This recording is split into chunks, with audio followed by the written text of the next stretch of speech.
Le champagne avait un goût de témérité le soir où Claire Bennett prit la pire décision de sa vie.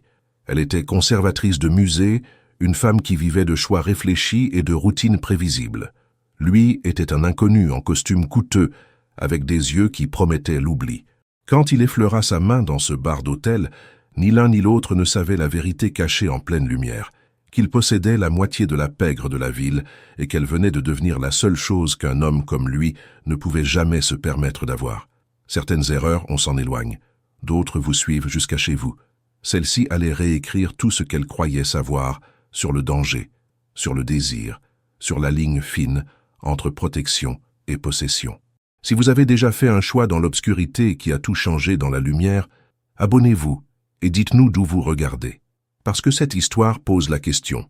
Que se passe-t-il quand l'homme que vous ne pouvez pas oublier est celui que vous n'auriez jamais dû rencontrer?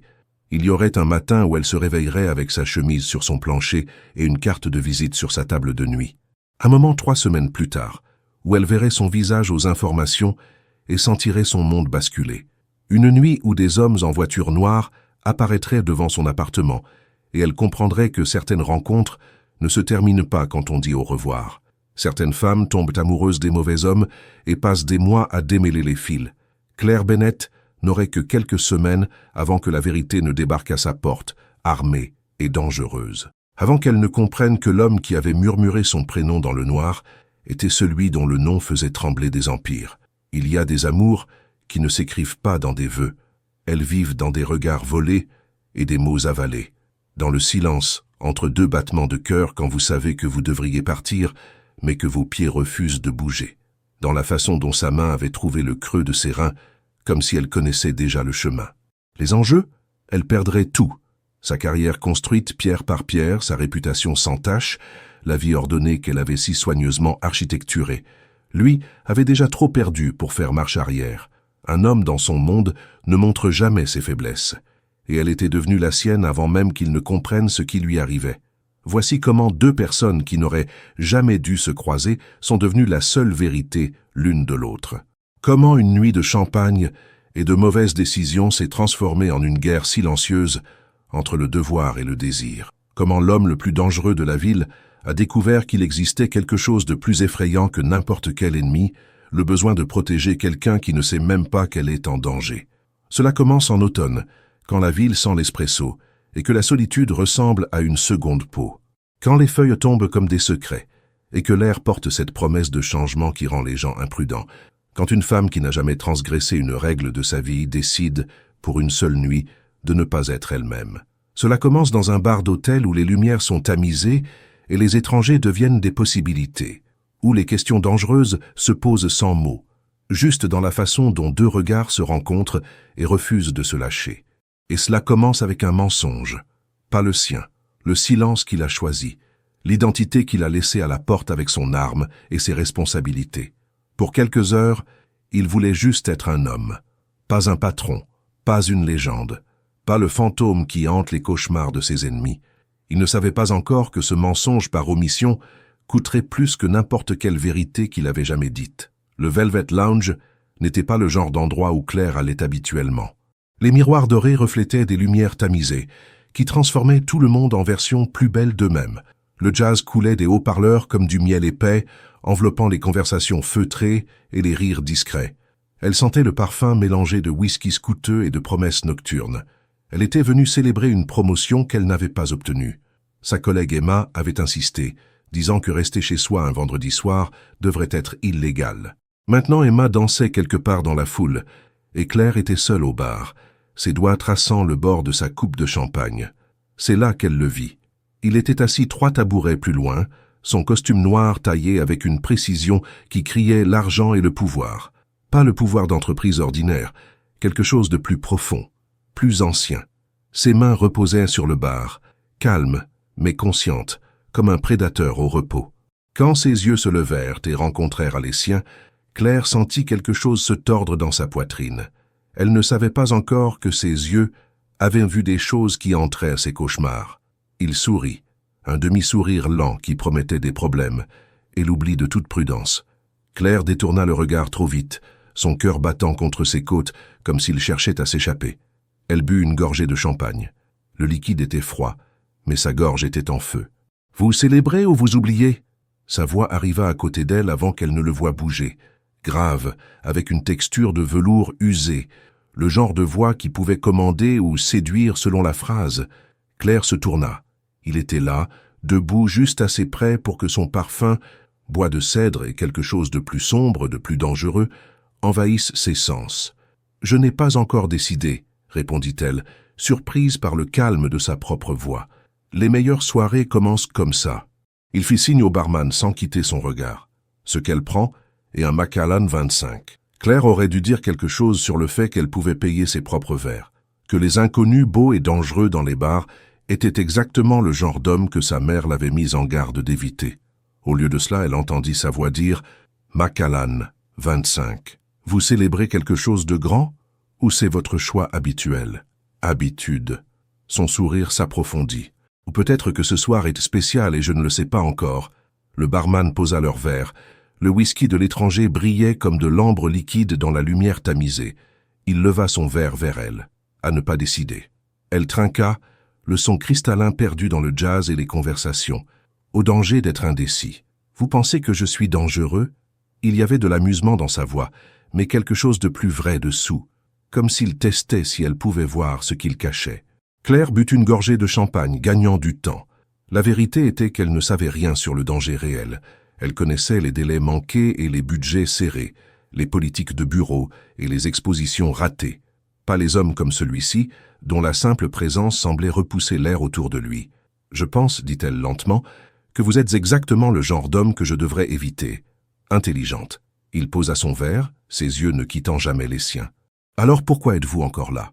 Claire ne connaissait pas la réponse, ou peut-être qu'elle la connaissait et avait trop peur de l'admettre à voix haute, parce que pendant 29 ans, elle avait fait tous les bons choix.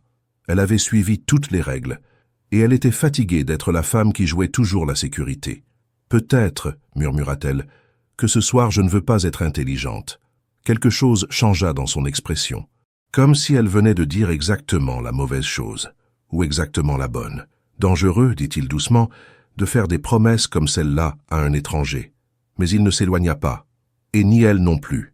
Certaines conversations ne sont pas des débuts, elles sont des points de non-retour déguisés en hasard. Ils parlèrent pendant des heures, mais Claire réalisa plus tard qu'elle n'avait rien appris de réel sur lui. Il posait des questions comme un homme qui collectait des secrets, doucement, habilement, de sorte que vous ne remarquiez pas que vous révéliez plus que vous n'obteniez. « Conservatrice de musée », dit-il, roulant les mots dans sa bouche comme s'il goûtait leur texture. « Vous préservez de belles choses, les protégez de l'usure du temps. » Quelque chose comme ça. Claire sentit ses joues chauffer sous son regard. « Et vous, que protégez-vous » Son sourire vacilla. Juste une seconde, mais elle le vit. Des choses qui ne méritent probablement pas d'être sauvées. Il y avait une histoire là, tissée dans les lignes autour de ses yeux et la façon dont ses mains se serraient parfois en poing avant de se forcer à se détendre. Claire voulait la connaître, voulait déplier toutes ses couches comme un manuscrit ancien et lire les vérités inscrites sous la surface. « Je ne crois pas ça, dit-elle. Vous ne me connaissez pas. » « Non. » Elle prit une autre gorgée de champagne. Son troisième verre ou était-ce le quatrième? Les bulles brouillaient les bords de sa prudence habituelle. « Mais je sais reconnaître quelqu'un qui porte du poids. Vous bougez comme un homme avec des responsabilités. » Il rit, mais le son n'avait pas d'humour. Perspicace et belle. Une combinaison dangereuse. Vous continuez à utiliser ce mot. Dangereux. Claire se pencha plus près, assez près pour voir les taches d'or dans ses yeux bruns. Assez près pour sentir la chaleur de son corps dans l'espace entre eux. Peut-être que c'est vous qui devriez avoir peur de moi. Oh, je le suis.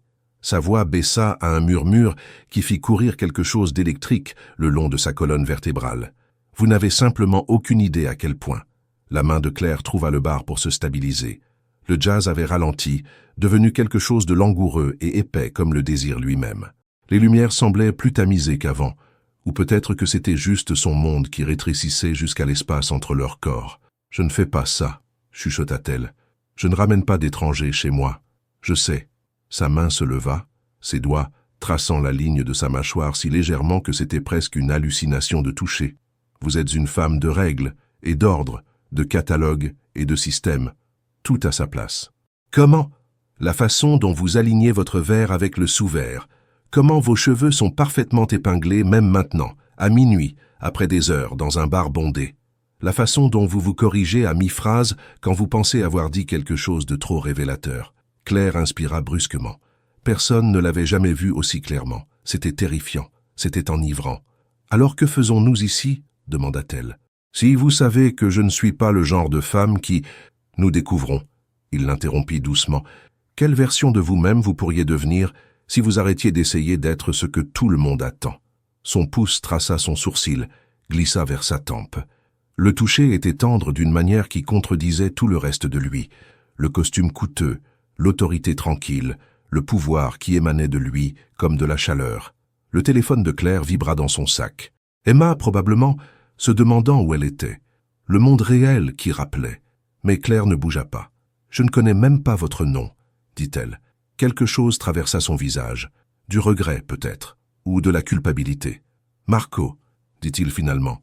Pas un mensonge complet, elle réaliserait plus tard. Juste pas toute la vérité. Et vous êtes Claire Bennett, conservatrice au musée d'art moderne, qui prend son café noir avec une touche de cannelle, et qui pense que personne ne remarque la façon dont elle fixe les tableaux de Monet, comme s'il détenait les réponses à des questions qu'elle a trop peur de poser. Vous m'avez cherché sur Google. J'ai posé des questions. Son sourire était différent maintenant, plus doux, plus réel. Les gens aiment parler de vous, Claire.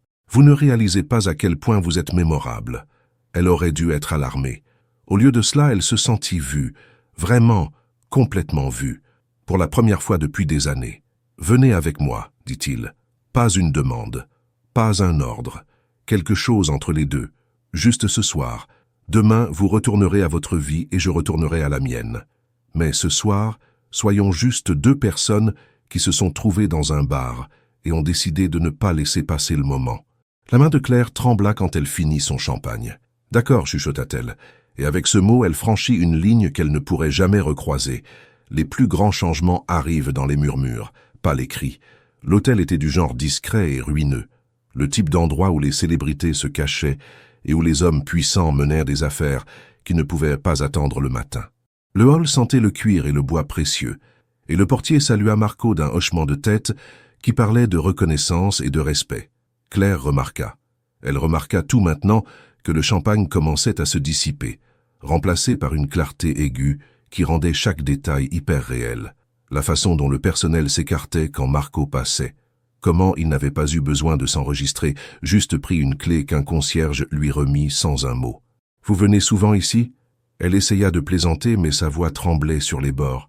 Parfois, il la guida vers l'ascenseur avec une main sur le creux de son dos, possessive, protectrice. « Quand j'ai besoin de penser. Vous venez dans un hôtel pour penser ? Je viens ici pour être seul. » Il appuya sur le bouton du dernier étage, du moins jusqu'à ce soir. L'ascenseur monta en silence. Claire regardait leurs reflets dans les portes en laiton poli. Elle en robe simple, qui avait semblé élégante ce matin, mais qui maintenant se sentait ordinaire à côté de l'évidence coûteuse de sa présence.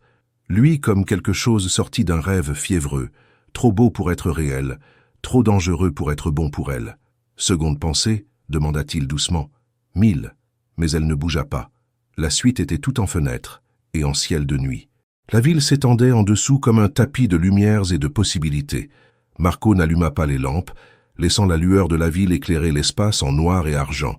Il retira sa veste, la suspendit avec un soin qui suggérait une discipline apprise très tôt. Claire vit un holster sous son bras avant qu'il ne se tourne, et son cœur manqua 3 battements. « Vous portez une arme, dit-elle. » Marco s'immobilisa. Quand il parla, sa voix était différente, plus dure, plus vraie. « Je devrais vous ramener chez vous. Est-ce que vous voulez ?»« Ce que je veux, dit-il lentement, se tournant pour lui faire face. Et ce qui est bien sont 2 choses très différentes. Claire traversa l'espace entre eux. Chaque pas semblait durer une éternité. Elle ne savait pas où elle trouvait le courage. Peut-être dans le champagne qui s'attardait encore dans ses veines. Peut-être dans le besoin désespéré de se sentir vivante pour une fois dans sa vie soigneusement contrôlée. Qui a dit que je voulais ce qui est bien? Ses mains trouvèrent sa taille avant qu'elle ne puisse respirer. Claire, arrêtez. Elle posa un doigt sur ses lèvres. Arrêtez d'essayer de me protéger de vous. Juste pour ce soir, laissez-moi faire mes propres erreurs. Quelque chose se brisa dans son expression, une digue qui retenait toute cette retenue soigneusement contrôlée.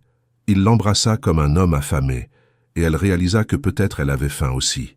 Affamée de toucher et d'être touchée, de passion qui faisait court-circuiter la pensée et qui transformait des prudents en téméraires. Le reste de la nuit fut de la chaleur et du désir et de moments volés hors du temps. Ses mains cartographiant le territoire de sa peau comme s'il mémorisait chaque courbe et vallée, sa bouche murmurant son nom comme une prière et une malédiction, la ville brillante en dessous d'eux, témoin silencieux d'une erreur belle et terrible. Plus tard, des heures ou des minutes, elle ne pouvait pas dire. Claire gisait dans ses bras et écoutait son cœur battre contre son oreille. Régulier, stable, si humain que c'en était presque choquant pour un homme qui semblait fait de quelque chose de plus dur que la chair et le sang. « Tu as des regrets ?» demanda-t-il dans l'obscurité. Claire pensa à sa vie ordonnée qui l'attendait, les expositions à planifier, les rapports à écrire, l'appartement vide où personne ne l'attendait. « Demande-moi demain. » Ses doigts traçaient des motifs paresseux sur son épaule. « Demain, tu me détesteras. Pourquoi ?» Il ne répondit pas.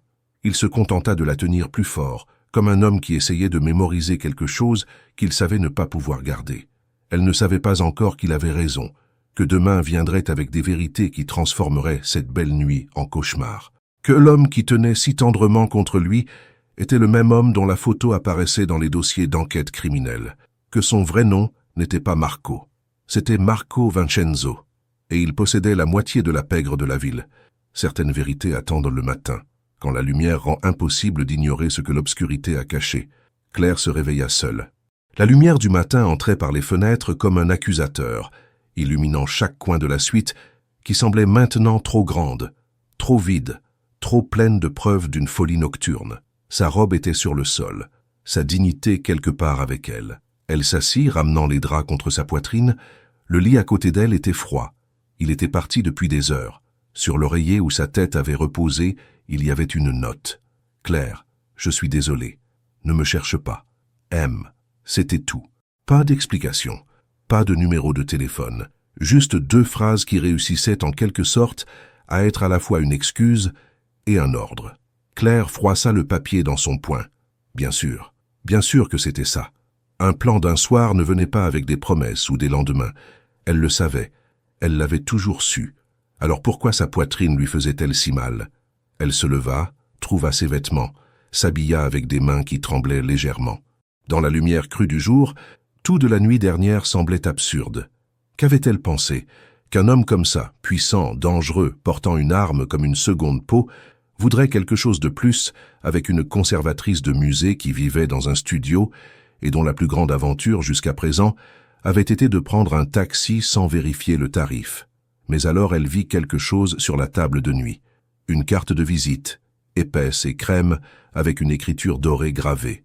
Marco Vincenzo, importations et acquisitions. Un numéro de téléphone, une adresse dans le quartier financier. Claire la fixa. Vincenzo.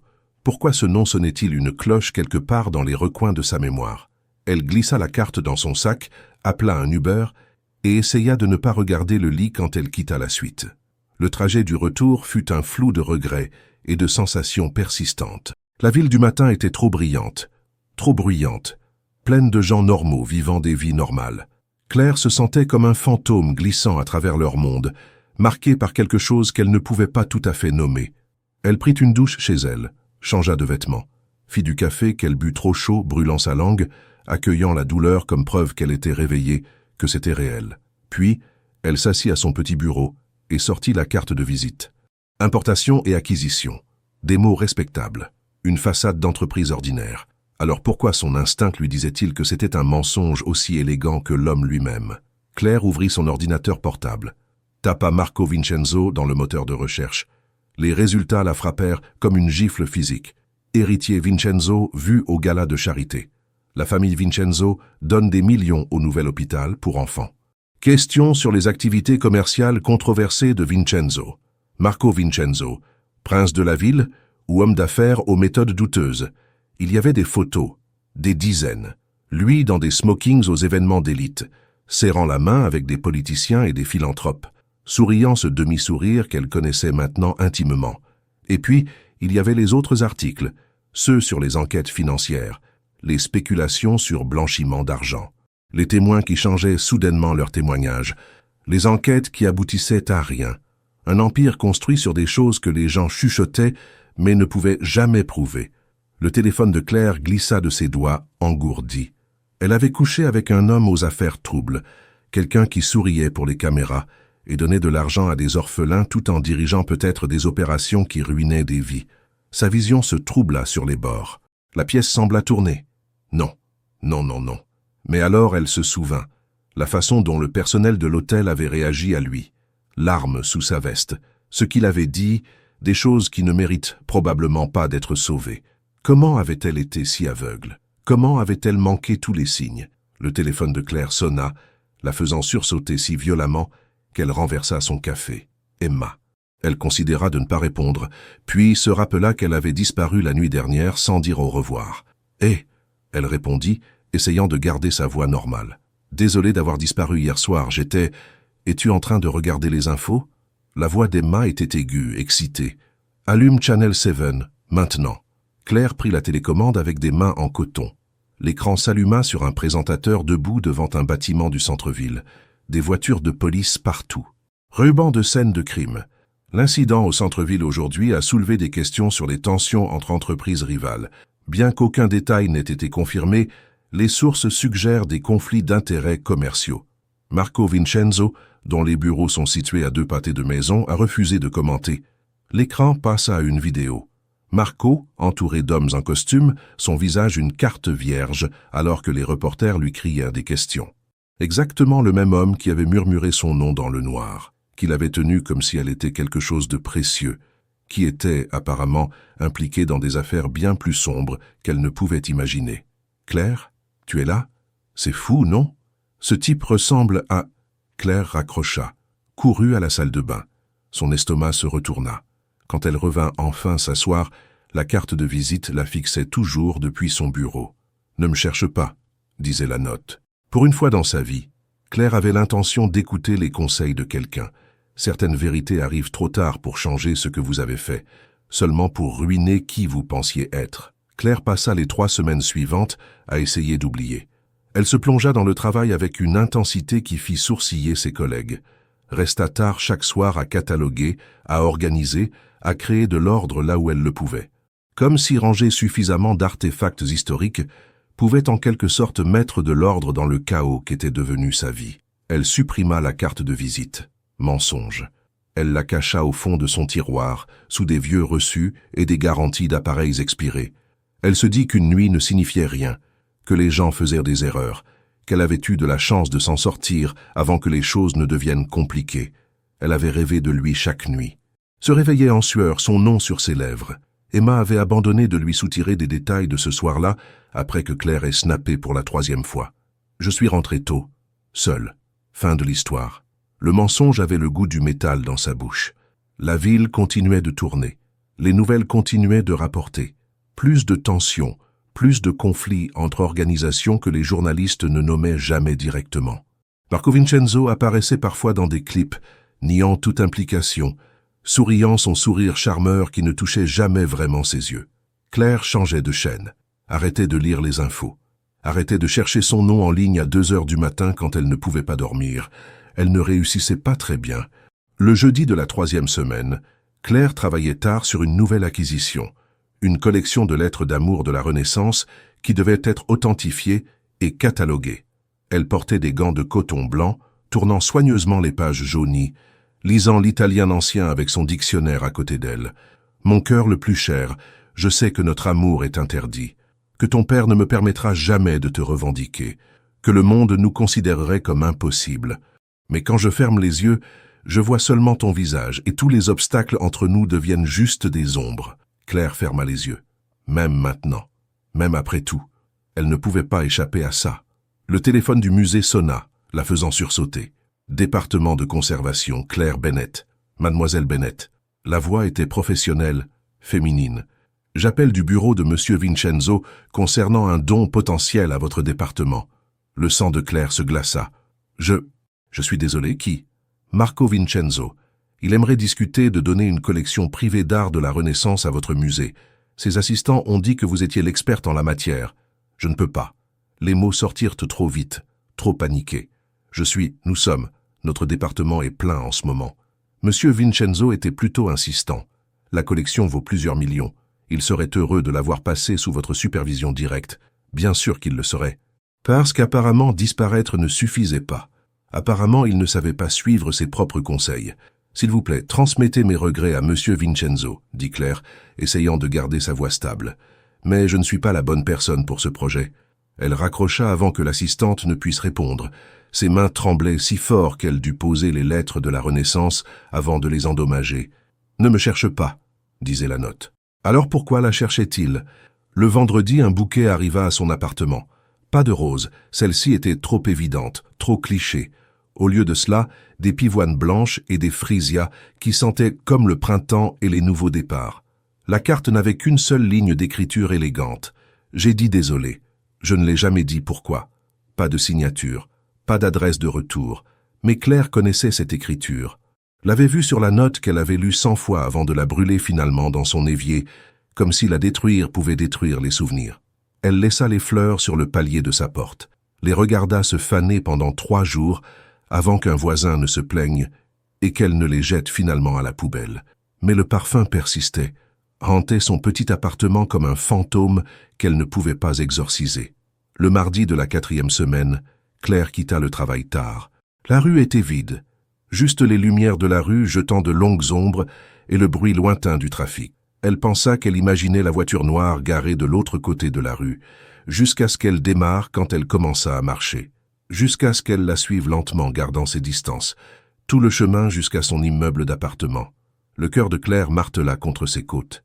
Elle courut les 3 blocs restants, faillit trébucher sur les marches dans sa précipitation pour entrer, claqua la porte derrière elle et resta là, haletante, jusqu'à ce que sa voisine, Madame Chen, ouvre sa porte et demande si tout allait bien. « Très bien », mentit Claire. « J'ai juste oublié quelque chose au travail.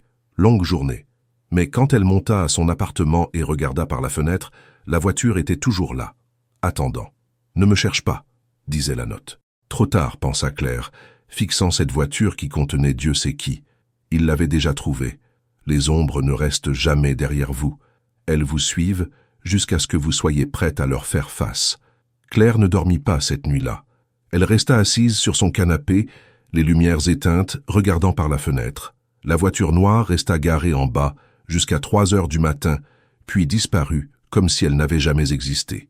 Mais Claire savait mieux. Elle avait appris que les choses qui semblent disparaître reviennent toujours. Le lendemain matin, elle appela malade pour la première fois en 3 ans. Sa voix devait sonner assez terrible parce que son superviseur ne posa pas de questions. Elle fit du café, le laissa refroidir non bu, fixa son téléphone et se demanda si elle devait appeler la police. Et leur dire quoi? Qu'elle avait couché avec un homme aux affaires douteuses et que maintenant des voitures la suivaient? Qu'elle avait ignoré tous les drapeaux rouges parce qu'il avait des yeux qui promettaient l'oubli et des mains qui connaissaient exactement comment la défaire? La sonnette de son appartement résonna à 10 heures. Claire sursauta, renversant du café froid sur sa table. Son cœur se lança dans un sprint qu'elle ne pouvait pas contrôler. Elle ne bougea pas. Peut-être qu'il partirait, peut-être que la sonnette de nouveau, puis un coup, ferme, patient, inévitable. Claire, sa voix à travers la porte, grave, reconnaissable, impossible. « Je sais que tu es là. S'il te plaît, juste 5 minutes. » Elle ne répondit pas.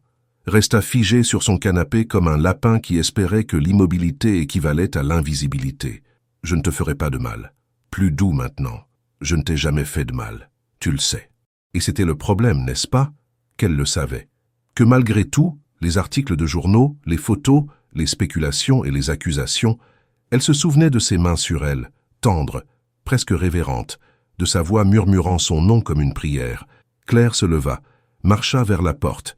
Ses doigts tremblaient sur le verrou. « Pourquoi es-tu ici ?» Elle parla à travers le bois, ne l'ouvrant pas encore. « Parce que j'ai fait une erreur. Tu en as fait plusieurs. » Un son qui aurait pu être un rire. Juste. Mais celle-ci était la pire. M'utiliser, te laisser partir.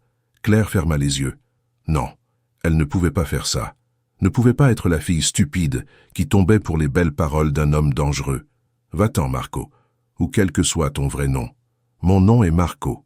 Il s'arrêta. Marco Antonio Vincenzo, fils de Salvatore Vincenzo, petit-fils de Lorenzo, héritier d'un empire que je n'ai jamais voulu, mais que je ne peux pas refuser. Et l'imbécile qui a pensé pouvoir prendre une seule nuit pour être juste un homme, tu m'as menti. Par omission. Oui, mais tout le reste était vrai, Claire. La façon dont je t'ai regardé, ce que j'ai ressenti quand tu as dit mon nom. Cette nuit n'aurait jamais dû arriver. Mais elle déverrouilla la porte. Il se tenait dans le couloir vêtu de noir, plus maigre que dans son souvenir, avec des cernes sous ses yeux qui suggéraient qu'il n'avait pas mieux dormi qu'elle. 2 hommes en costume se tenaient derrière lui, garde du corps, évidemment, mais Marco leur fit signe de s'éloigner d'un geste. 5 minutes, dit Claire, puis tu pars et tu ne reviens jamais.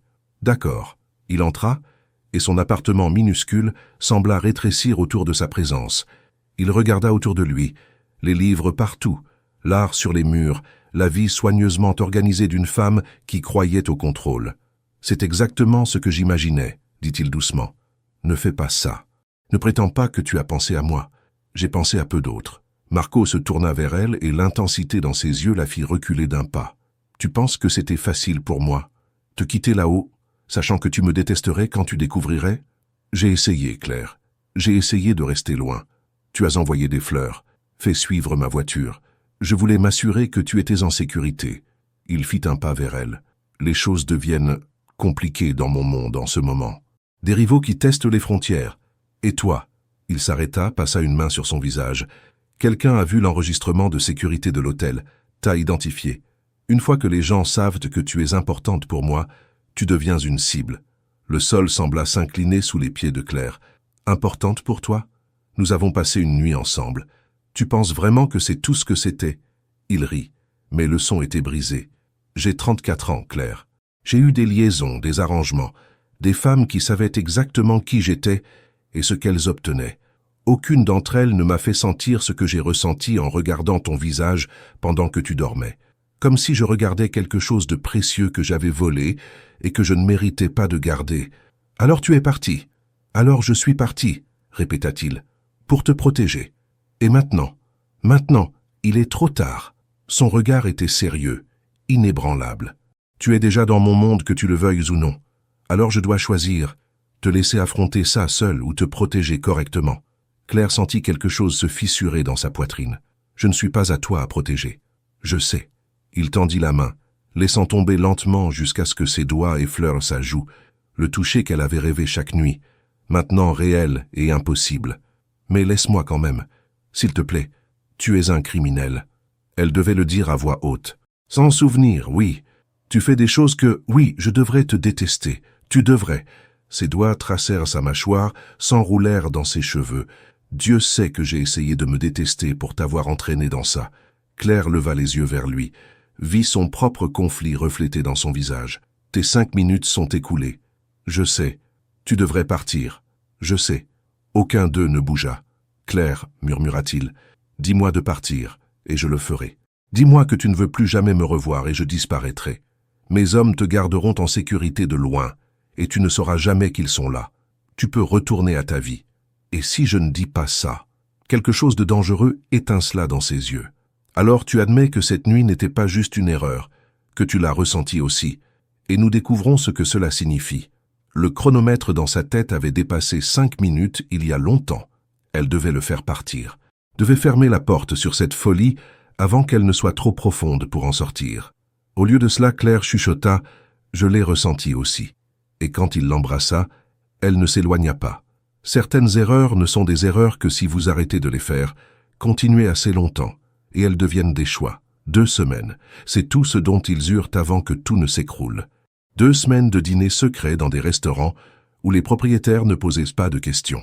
De conversations tardives dans la nuit où Marco parlait de livres et d'art, jamais de son travail, et Claire prétendait ne pas remarquer les gardes du corps, attendant toujours à proximité. 2 semaines où elle se convainquit que peut-être, d'une manière ou d'une autre, il pourrait faire fonctionner l'impossible. Elle aurait dû savoir mieux. La réalité ne pardonne pas l'optimisme. Cela commença un jeudi.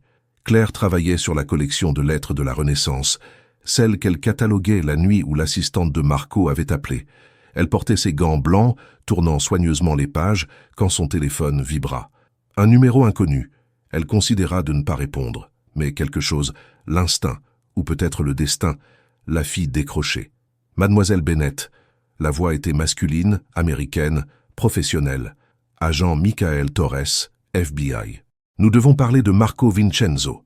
Le monde de Claire se rétrécit à un point épinglé. Le musée autour d'elle devint flou sur les bords. Je ne sais pas de quoi vous parlez. S'il vous plaît, ne faites pas ça. Il sonnait fatigué. Nous avons des photos de vous deux. Restaurant, son appartement, votre immeuble. Nous savons que vous êtes impliqués avec lui. Je ne suis pas... Mais le mensonge mourut dans sa gorge. Parce qu'elle l'était, n'est-ce pas? Impliquée. La petite amie d'un homme aux affaires douteuses. Écoutez, continua Torres, je ne pense pas que vous sachiez dans quoi vous êtes. Marco Vincenzo n'est pas juste un homme d'affaires. Il dirige une des organisations les plus puissantes de la côte Est. Blanchiment d'argent, raquettes de protection, corruption. Des activités illégales que nous ne pouvons pas encore prouver mais savons qu'il orchestre. Non. Claire secoua la tête, même s'il ne pouvait pas la voir. Il ne ferait pas... Il le fait. Et maintenant vous êtes une cible pour toute personne qui veut l'atteindre. Torres s'arrêta. Mais vous pourriez aussi être notre meilleur atout. Aidez-nous, mademoiselle Bennett. Aidez-nous à le mettre en prison où il appartient. Vous voulez que je le trahisse. Je veux que vous fassiez ce qui est juste. Sa voix se durcit. Combien d'entreprises doivent être détruites? Combien de familles ruinées par ces opérations? Les mains de Claire tremblaient si fort qu'elle dut poser la lettre de la Renaissance. 400 ans. Ces mots avaient survécu. Amour écrit à l'encre qui avait duré des siècles. Pendant combien de temps son amour survivrait-il à la vérité? Je dois y aller, murmura-t-elle. Nous nous reverrons, mademoiselle Bennett, et j'espère que la prochaine fois, vous ferez le bon choix. Il raccrocha. Claire resta assise dans le silence de la salle d'archives, entourée d'artefacts et d'histoires de personnes mortes depuis longtemps, et réalisa qu'elle ne savait plus ce que signifiait le bon choix. Elle ne dit pas à Marco l'appel. Pas ce soir-là quand il vint à son appartement avec des plats chinois et un sourire qui faisait fondre quelque chose dans sa poitrine. Pas quand il la tint dans ses bras et lui lut de la poésie dans un italien parfait jusqu'à ce qu'elle s'endorme contre son épaule. Elle ne dit rien pendant 3 jours. 3 jours de porter ce secret comme un poids entre ses côtes. 3 jours de regarder son visage et d'essayer de voir l'homme que le FBI décrivait. Tout ce qu'elle voyait était l'homme qui se souvenait comment elle prenait son café, qui l'écoutait parler d'art avec une attention qui lui donnait l'impression d'être la seule personne dans le monde, qui la tenait comme si elle était quelque chose de sacré qu'il avait peur de briser. Mais le 4e jour, tout changea. Claire rentrait chez elle tard. Encore. Le musée était devenu son refuge, le seul endroit où sa vie avait encore du sens. Elle était à mi-chemin de son immeuble quand une voiture s'arrêta à côté d'elle. Pas la voiture noire qu'elle reconnaissait maintenant. Une berline grise avec des vitres teintées. La portière arrière s'ouvrit. Mademoiselle Bennett. Entrez. La voix n'était pas celle de Marco. C'était plus âgé, plus lourde avec autorité et quelque chose de plus sombre. Claire recula. Je ne pense pas... Ce n'était pas une demande. Un homme sortit, la 50aine, en costume cher, avec des yeux qui avaient vu trop de négociations difficiles. Mon nom est Salvatore Vincenzo, le père de Marco, et nous devons discuter de votre relation avec mon fils. Le sang de Claire se glaça. Tous les instincts lui criaient de courir. Mais elle était entourée maintenant. 3 hommes, tous plus grands qu'elle, tous avec une présence intimidante. Je ne monterai pas dans cette voiture, dit-elle, essayant de garder sa voix ferme. Le sourire de Salvatore était tout dents et pas de chaleur. Alors nous parlerons ici, devant vos voisins, devant les caméras que le FBI a installées en surveillant votre immeuble. À vous de choisir. Il savait. Bien sûr qu'il savait. Des hommes comme ça savaient toujours. Claire monta dans la voiture. La portière se ferma derrière elle avec un bruit définitif, comme un piège qui se refermait, comme le début de la fin. Ils ne conduisirent pas loin, juste au bout de la rue, hors de vue des caméras et des témoins. Salvatore se tourna vers elle, et dans la lumière tamisée, elle pouvait voir la ressemblance avec Marco. Les mêmes pommettes, la même mâchoire. Mais là où Marco avait de la chaleur, son père n'avait que du froid. « Mon fils vous aime », dit Salvatore. « Pas une question, un fait. C'est un problème. Je ne veux pas créer de problème. » Trop tard. Il sortit un téléphone, fit glisser l'écran vers elle. Photo. Elle et Marco ensemble. Elle et Marco se tenant la main. Elle et Marco s'embrassant devant son immeuble à 2 heures du matin quand il pensait que personne ne regardait. Nos concurrents les ont, dit Salvatore. Des rivaux commerciaux sans scrupules. Ils savent qui vous êtes maintenant. Ils savent que vous êtes son point faible. Et ils sont très intéressés de savoir comment vous utilisez contre lui. Qu'est-ce que vous voulez dire? Je veux dire, dit-il lentement, comme s'il parlait à un enfant, que vous êtes devenu un levier, une façon de faire à mon fils ce qu'ils veulent, une façon de le détruire s'il refuse. Les mains de Claire se serrèrent en poing. Alors protégez-moi. C'est ce que vous faites, non? Protégez votre famille? Vous n'êtes pas de la famille. Les mots étaient une gifle. Vous êtes une conservatrice de musée que mon fils a rencontrée dans un bar. Une distraction qui est devenue une responsabilité. C'était une menace. Déguisée en conversation, mais toujours une menace. Est-ce que Marco sait que vous me parlez? Quelque chose passa sur le visage de Salvatore.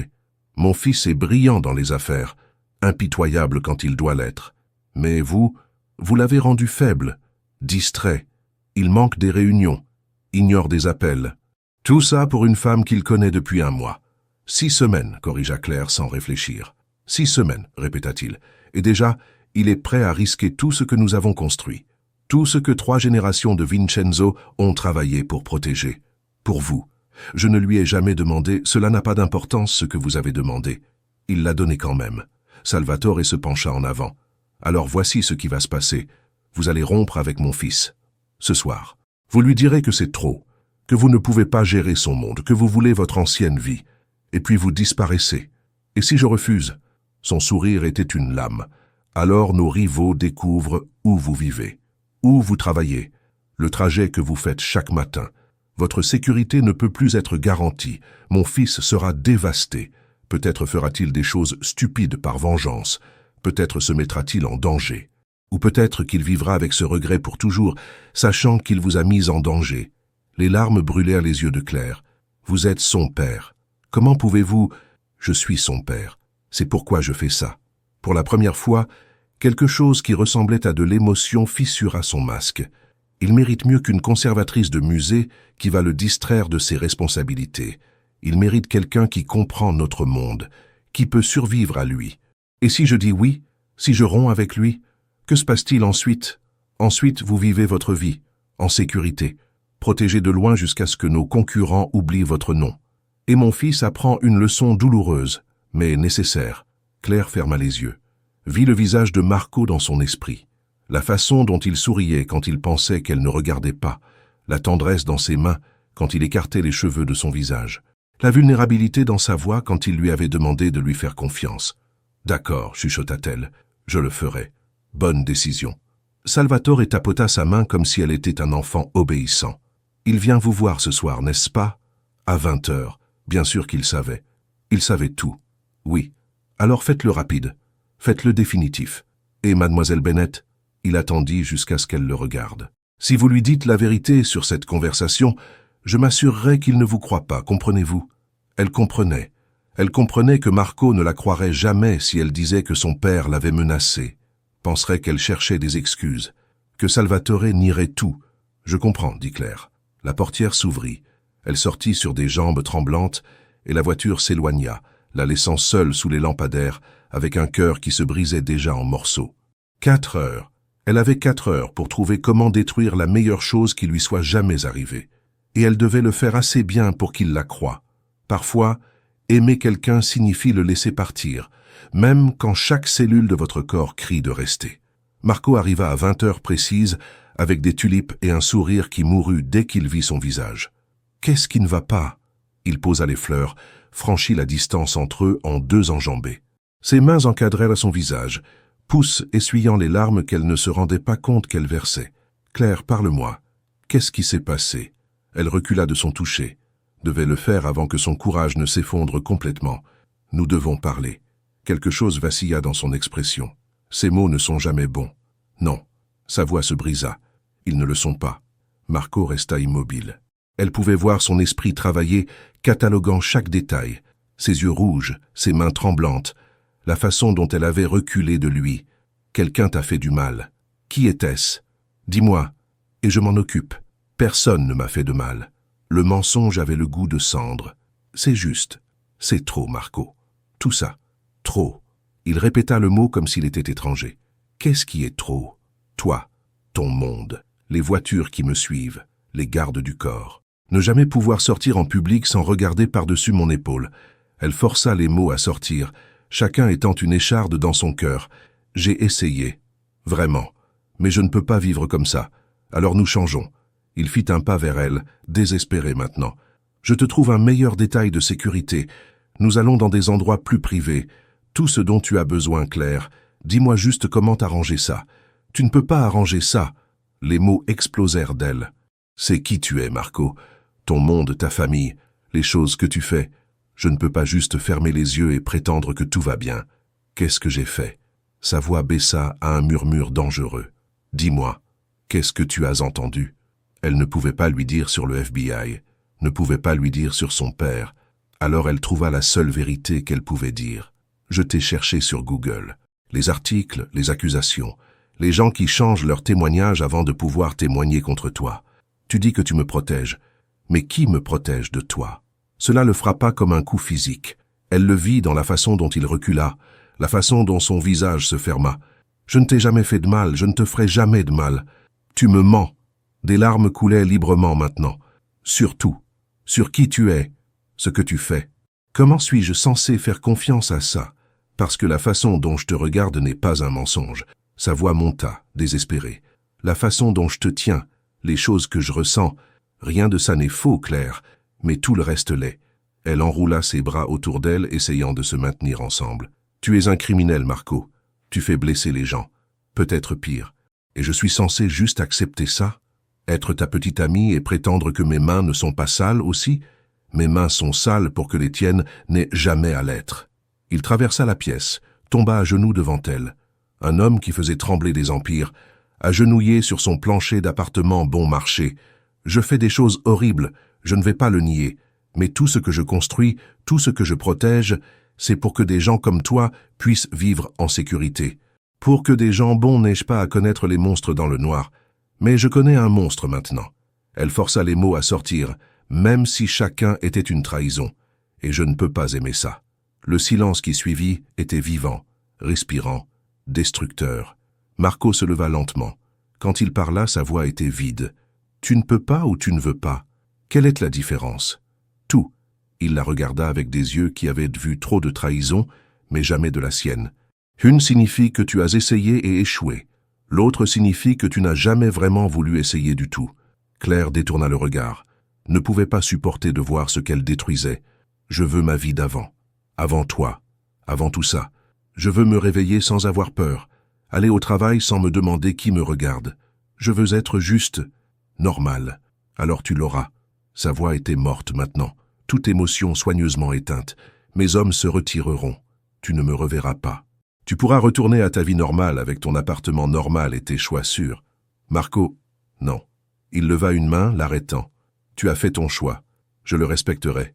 Il se dirigea vers la porte, s'arrêta avec sa main sur la poignée, ne se retourna pas. Pour ce que ça vaut, dit-il doucement, tu as été la seule chose réelle que j'ai jamais eue. La seule chose bonne dans une vie construite sur du sang et des mensonges.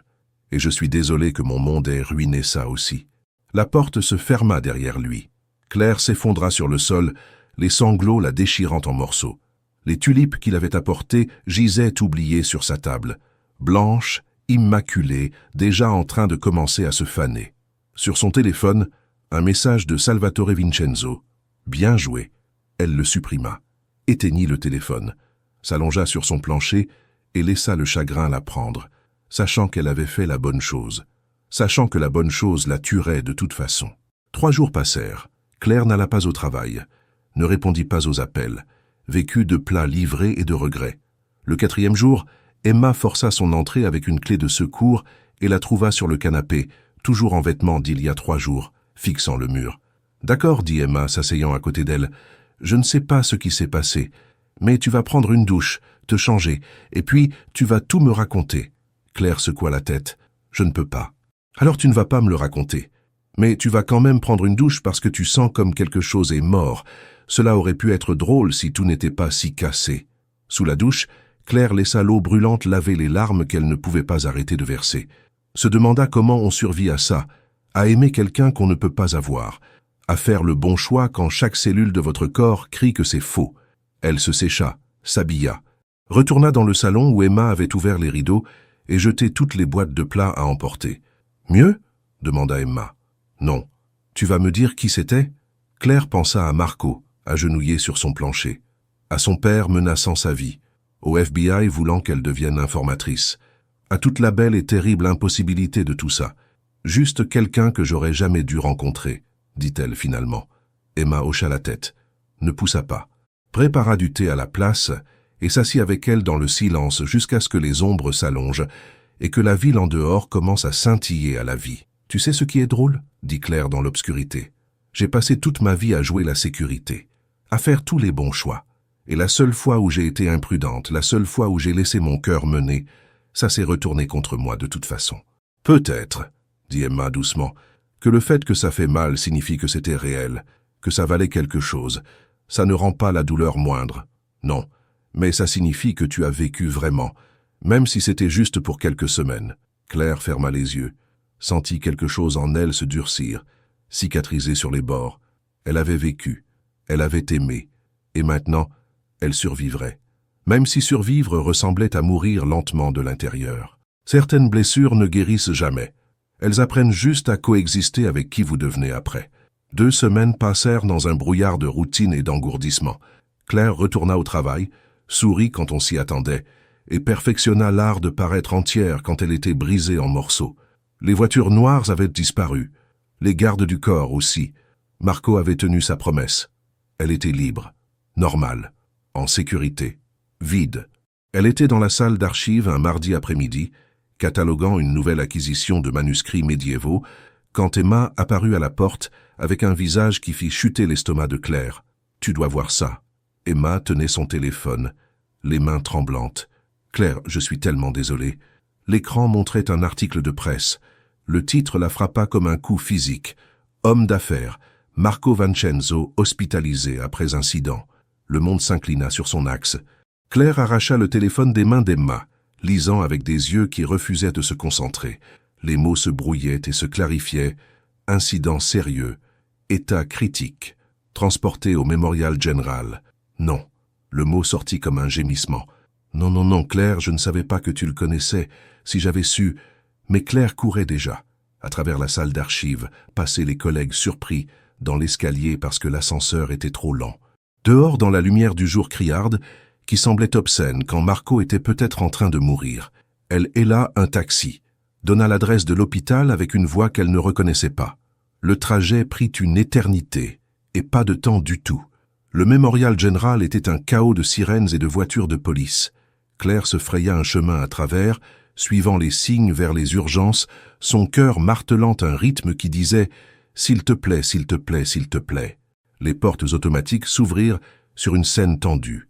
Des hommes en costume partout, la famille Vincenzo et leurs associés. 2 agents de police essayant de maintenir l'ordre. Et à travers tout ça, une voix qui glaça le sang de Claire. « Sortez d'ici, maintenant ». Salvatore Vincenzo se tenait près de la porte de la salle d'attente familiale, ses yeux se rétrécissant quand il vit Claire. « Tu n'as pas ta place ici. Où est-il » Claire ignora la menace dans sa voix. « Est-ce qu'il va bien ?»« En chirurgie. » C'était grave. Salvatore traversa la distance entre eux, sa voix baissant à un sifflement. « Et c'est de ta faute. » Les mots la frappèrent comme des coups. « Quoi ?» Il a été distrait, imprudent. Salvatore la regarda avec quelque chose qui ressemblait à de la colère et du regret. « Depuis que tu as rompu avec lui, il prend des risques stupides. Ne fais plus attention. Il conduisait seul au lieu de prendre son détail de sécurité. Tu voulais ta vie normale. La voici. Mon fils en danger parce qu'il était trop brisé pour se protéger. » Les larmes brûlaient les yeux de Claire. « Je ne savais pas. » « Non, tu ne savais pas. Parce que tu as fait ce que je t'ai dit et tu es parti. » Quelque chose de dangereux passa sur son visage. « Mais peut-être que j'ai eu tort. Peut-être que te garder loin de lui a fait plus de mal que de bien. Vous m'avez dit... » Claire commença, puis s'arrêta. Autour d'eux, des hommes écoutaient, des témoins partout. Salvatore vit son hésitation. « Viens. » Il saisit son bras, pas doucement, et la tira dans une salle d'attente vide. Ferma la porte. « Dis-le maintenant. Là où personne ne peut l'utiliser contre nous. Vous m'avez menacé. » Les mots sortirent dans un flot. Vous m'avez dit de rompre avec lui ou que je serais en danger, que je le détruisais. Alors j'ai menti. J'ai dit que je ne pouvais pas gérer son monde, mais c'était un mensonge. C'était toujours un mensonge. Salvatore la fixa. Quelque chose qui ressemblait à de la surprise puis à du respect passa sur son visage. Tu l'as fait pour le protéger. Bien sûr que je l'ai fait. Les larmes coulaient librement maintenant. Je l'aime. Tu penses que rompre avec lui n'a pas déchiré mon cœur? Que je ne me suis pas effondré chaque nuit depuis? Mais tu as dit qu'il serait en sécurité si je partais. Tu as dit... J'ai dit beaucoup de choses. Il passa une main sur son visage, semblant soudainement vieux. J'ai pensé que te retirer de sa vie le protégerait. Au lieu de ça, je l'ai détruit de l'intérieur. Un coup à la porte. Un médecin entra, encore en blouse chirurgicale. Famille de Marco Vincenzo? Oui. Salvatore se redressa, redevenant le patriarche. Comment va-t-il? Il a survécu à la chirurgie. Les blessures étaient sérieuses, mais nous avons pu stabiliser son état. Le médecin hésita. La récupération sera longue, mais le pronostic est bon. Puis-je le voir? Claire entendit sa propre voix, petite et brisée. Le médecin la regarda, puis Salvatore attendant la permission. « Vas-y, » dit Salvatore doucement. « Peut-être que tu es exactement ce dont il a besoin. » La chambre d'hôpital était silencieuse à part le bip régulier des machines et le sifflement de l'oxygène. Marco gisait immobile dans le lit. Pâle, des tubes et des fils partout. Ses yeux étaient défermés, sa poitrine se soulevant dans un rythme peu profond. Claire traversa le sol comme si elle marchait sur du verre, s'assit dans la chaise à côté de son lit, prit sa main, la même main qui l'avait tenue, touchée, avait appris chaque courbe de son corps. « Bonjour », chuchota-t-elle. « Je sais que tu ne peux pas m'entendre, mais j'ai besoin de dire ça de toute façon. » Il ne bougea pas. Les machines continuaient leur mélopée sans fin. J'ai menti. Les larmes tombaient sur leurs mains jointes, quand j'ai dit que je ne pouvais pas gérer ton monde. Que je voulais ma vie normale. Tout ça était un mensonge, Marco. Ton père est venu me voir, m'a dit que j'étais une responsabilité, que j'étais en danger.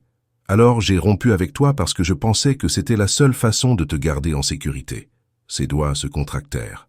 Juste le plus petit mouvement, mais elle le sentit. Marco? Elle se pencha plus près. Peux-tu m'entendre? Ses yeux s'ouvrirent lentement, embrumés par la douleur et les médicaments. Il la fixa comme s'il ne croyait pas qu'elle était réelle. Claire, je suis là. Elle porta sa main à ses lèvres. Je suis là, et je suis tellement désolé. Tu as menti? Sa voix était une râpe, à peine un murmure. Oui, Dieu, oui. Je n'ai jamais voulu partir. Je t'aime, Marco. Je t'ai aimé alors, et je t'aime maintenant.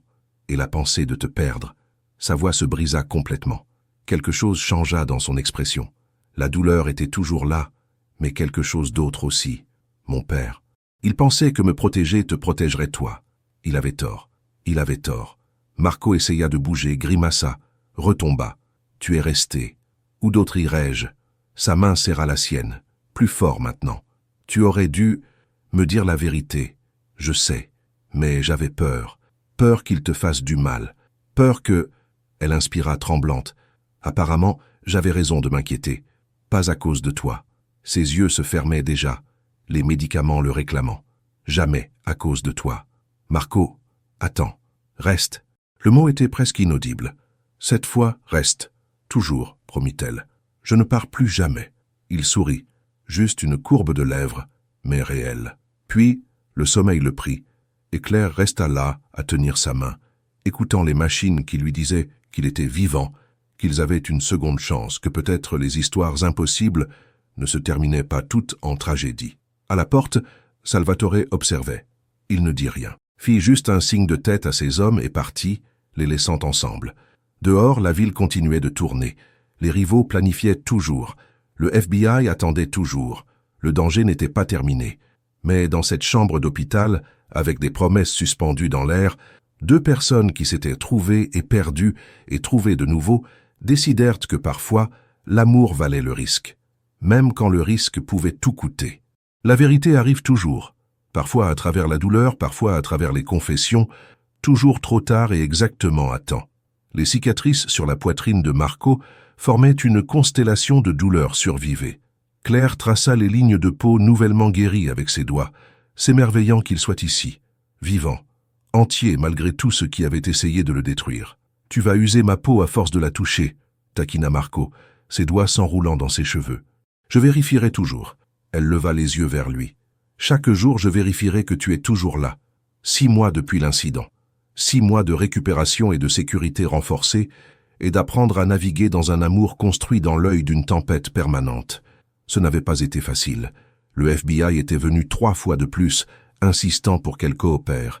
Claire avait refusé à chaque fois, sachant ce que cela ferait d'elle, ce que cela lui coûterait. L'agent Torres l'avait appelé complice. Peut-être qu'il avait raison. Peut-être que l'amour rendait tout le monde complice de quelque chose.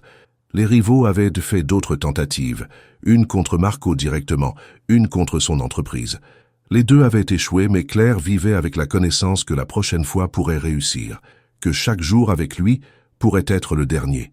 Elle avait appris à vivre avec la peur, à la transformer en quelque chose d'autre, de la vigilance, de la force, de l'acceptation que l'amour et le danger étaient maintenant des synonymes dans son vocabulaire. « Qu'est-ce que tu penses ?»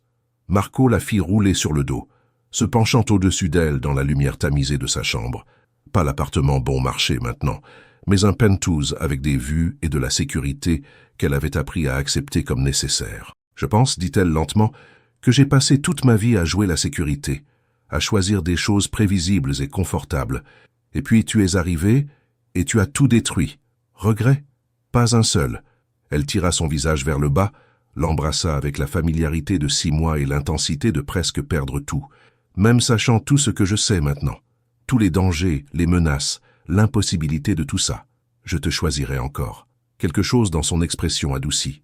Tu ne devais pas être dans ma vie. Tu sais ça, non? Tu étais censé être une nuit que j'oublierais. Comment ça marche pour toi? Il rit, le son vibrant à travers sa poitrine contre la sienne. Terrible. Tu as ruiné toutes mes autres nuits. Plus rien ne se compare. Bien. Elle traça sa mâchoire, sentit le léger chaume qui suggérait qu'il n'était pas sorti de cette chambre depuis des heures. Parce que tu as ruiné ma vie ordonnée et mes choix sûrs. Maintenant je vis dans un penthouse avec des gardes du corps et je mens au FBI et je suis amoureuse d'un homme qui porte des armes et a des ennemis et risque sa vie chaque jour. Tu veux arrêter? La question était sérieuse malgré le ton léger. Je ne te blâmerai pas. Dieu sait que tu mérites mieux. Claire pensa à son ancienne vie, l'appartement vide, les soirées solitaires, l'existence prévisible et sûre où rien de mauvais n'arrivait jamais parce que rien de vraiment bon n'arrivait non plus. Non, dit-elle fermement, j'ai choisi ça, je te choisis. Chaque jour je fais ce choix, même sachant que ça pourrait mal finir, surtout sachant ça. Elle prit son visage entre ses mains. Parce que même si nous avons seulement aujourd'hui, même si tout s'effondre demain, j'aurais vécu plus dans ces mois avec toi que dans toutes mes années de jouer la sécurité. Marco l'embrassa profondément, complètement, comme un homme qui savait que les promesses dans leur monde étaient fragiles, mais les faisait quand même. « Je t'aime », murmura-t-il contre ses lèvres. « Dieu m'aide. Je t'aime plus que toute chose dans ce monde difficile. Alors aime-moi. » Elle le tira plus près. « Aime-moi comme si nous avions toujours.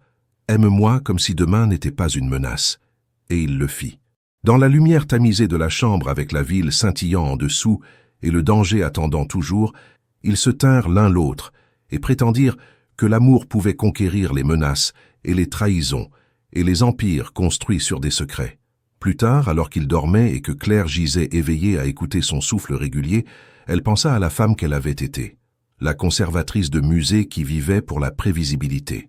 Qui pensait que la sécurité était la même chose que le bonheur?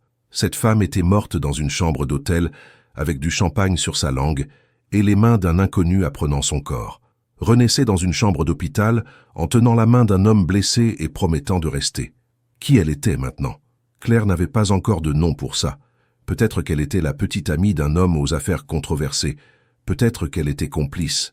Peut-être qu'elle était juste une femme qui avait appris que l'amour n'était pas sûr ou prévisible ou facile, qu'il était risqué et effrayant et qui en valait chaque battement de cœur terrifié. Son téléphone vibra sur la table de nuit. Un message d'Emma. « Café demain? J'ai besoin de savoir que tu es toujours en vie. » Claire sourit. Certaines choses ne changeaient pas. L'amitié survivait même quand tout le reste était transformé. Elle regarda Marco dormir, ses cils sombres contre ses joues pâles, la façon dont sa main même dans le sommeil atteignait la sienne, les cicatrices qui racontaient des histoires qu'elle espérait ne plus jamais avoir à entendre. Dehors, la ville ne dormait jamais. Quelque part, des concurrents planifiaient, des rivaux attendaient leur moment. Le FBI construisait des dossiers et collectait des preuves. Le monde continuait de tourner, indifférent aux 2 personnes dans ce penthouse qui avaient décidé que l'amour valait la guerre. Claire ferma les yeux, sentit la chaleur de Marco à côté d'elle, le poids de son bras sur sa taille, la réalité de sa respiration qui disait « vivant, vivant, vivant ». Demain viendrait avec ses menaces et ses dangers, mais ce soir, Ils avaient ça, l'un l'autre, le choix impossible qu'ils continuaient de faire. « Je t'aime », chuchota-t-elle dans l'obscurité, sachant qu'il ne pouvait pas l'entendre mais ayant besoin de le dire quand même. Sous sa paume, son cœur battait régulier, survivant, comme eux. Dans son bureau à travers la ville, Salvatore Vincenzo regardait des photos de surveillance. Son fils et la femme du musée, qui avaient tout changé. Il avait essayé de les séparer, avait échoué, avait presque perdu son fils dans le processus. Maintenant, il regardait Marco sourire, vraiment sourire, pas le masque qu'il portait en affaires, et réalisait que peut-être la force ne venait pas toujours de l'isolement. Peut-être que parfois, avoir quelque chose à protéger te rendait plus déterminé, pas moins. Il décrocha son téléphone, passa un appel, double la sécurité autour de la fille du musée. Oui, encore, je ne veux pas qu'un cheveu sur sa tête soit touché. Si nos rivaux la regardent même dans la mauvaise direction, je veux le savoir.